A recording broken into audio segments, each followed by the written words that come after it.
নমস্কার, history easy learning চ্যানেলে তোমাদের সবাইকে স্বাগত।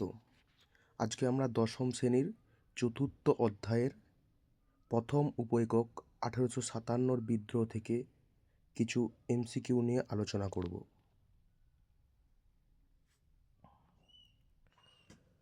প্রথম প্রশ্ন রয়েছে, সিপাহী বিদ্রোহের প্রথম সূচনা হয় বিহার, ব্যারাকপুর, অযোধ্যা নাকি কানপুর? কি উত্তর হবে তোমরা জানাও।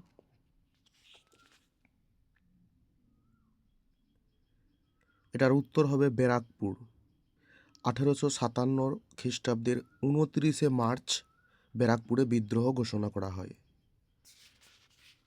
পরের প্রশ্ন,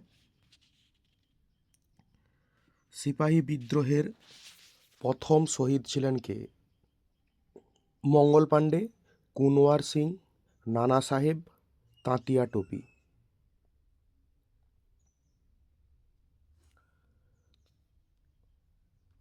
উত্তর হবে মঙ্গল পাণ্ডে।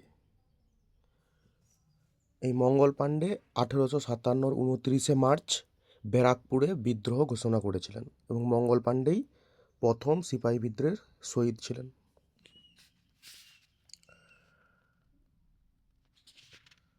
পরে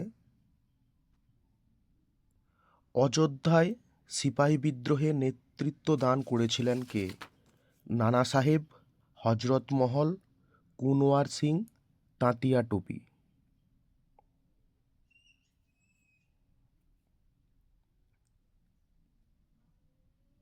উত্তর হবে অপশন বি, হজরত মহল। আর বাকিগুলো আমি বলে রাখছি। নানা সাহেব হচ্ছে কানপুর থেকে, কুনওয়ার সিং বিহার থেকে সিপাহী বিদ্রোহ নেতৃত্ব দান করেছিল, আর তাঁতিয়া টোপি কানপুর থেকে।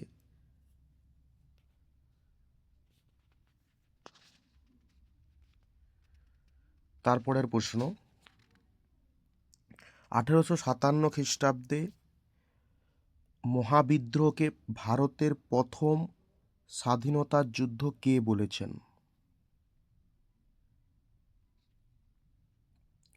সুভাষচন্দ্র বসু, বি.ডি. সাভারকার, জওহরলাল নেহেরু, রাসবিহারী বসু?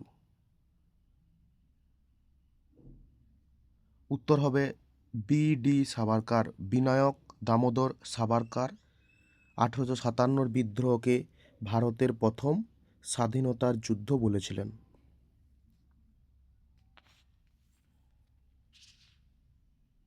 তারপরের প্রশ্ন, 1857 খ্রিস্টাব্দের মহাবিদ্রোহের সময় মুঘল সম্রাট কে ছিলেন? ফারুক সিয়র, দ্বিতীয় বাহাদুর শাহ, প্রথম বাহাদুর শাহ, জাহানদার শাহ? উত্তর দেওয়ার চেষ্টা করো তোমরা।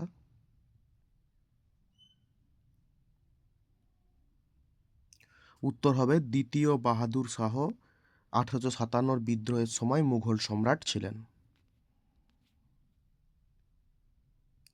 পরের প্রশ্ন, মহাবিদ্রোহকে যে ব্রিটিশ লেখক সিপাহী বিদ্রোহ আখ্যা দিয়েছেন, চার্লস রেইক্স, ম্যারেসন, নর্টন নাকি ডিজরেলি?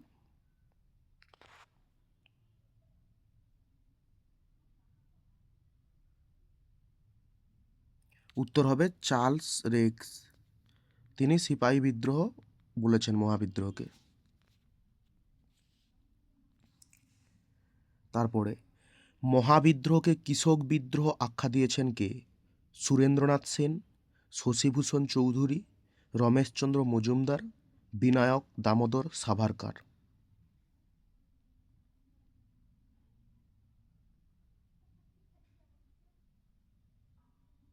উত্তর হবে শশীভূষণ চৌধুরী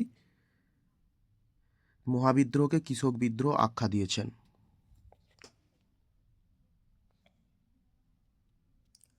তারপরে 1857 গ্রন্থের রচয়িতা হলেন সুরেন্দ্রনাথ সেন, রমেশচন্দ্র মজুমদার, সুরেন্দ্রনাথ বন্দ্যোপাধ্যায়, বি.ডি. সাভারকার?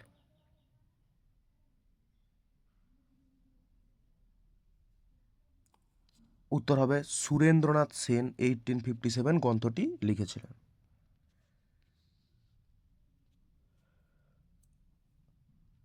পরের প্রশ্ন, ভারতে ইস্ট ইন্ডিয়া কোম্পানির অবসান ঘটে কত সালে?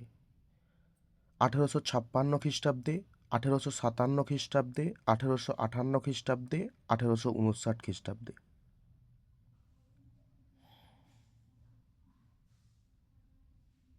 উত্তর হবে 1858 খ্রিস্টাব্দে ভারতে ইস্ট ইন্ডিয়া কোম্পানির অবসান ঘটে এবং ব্রিটিশ পার্লামেন্টের শাসন শুরু হয়। পরের প্রশ্ন, মহারানীর ঘোষণাপত্র অনুযায়ী ভারতের রাজ প্রতিনিধি হিসেবে প্রথম নিযুক্ত হন। রাজ প্রতিনিধি মানে ভাইসরয়। ভারত মহারানীর ঘোষণাপত্র অনুযায়ী ভাইসরয় কে নিযুক্ত হন বা রাজ প্রতিনিধি কে নিযুক্ত হন ভারতে? উত্তর হবে লর্ড ক্যানিং। লর্ড ক্যানিং ছিল মহাবিদ্রোহের সময় গভর্নর জেনারেল এবং মহারানীর ঘোষণাপত্র অনুযায়ী এই লর্ড ক্যানিংকেই প্রথম ভাইসরয় করা হয়, কারণ গভর্নর জেনারেল পদটাই মহারানীর ঘোষণাপত্র অনুযায়ী ভাইসরয় হয়ে যায়। সেই অনুযায়ী লর্ড ক্যানিং ভারতের প্রথম ভাইসরয় নিযুক্ত হন। এটা শেষ প্রশ্ন। মহারানীর ঘোষণাপত্রের প্রধান উদ্দেশ্য কী ছিল? ভারতবাসীর আনুগত্য অর্জন, ভারতে ব্রিটিশদের একচেটিয়া ব্যবসার অধিকার লাভ, ভারতীয় প্রজাদের স্বায়ত্তশাসনের অধিকার প্রদান, নাকি মহাবিদ্রোহে বন্দী ভারতীয়দের মুক্তিদান? কি উত্তর হবে জানাও।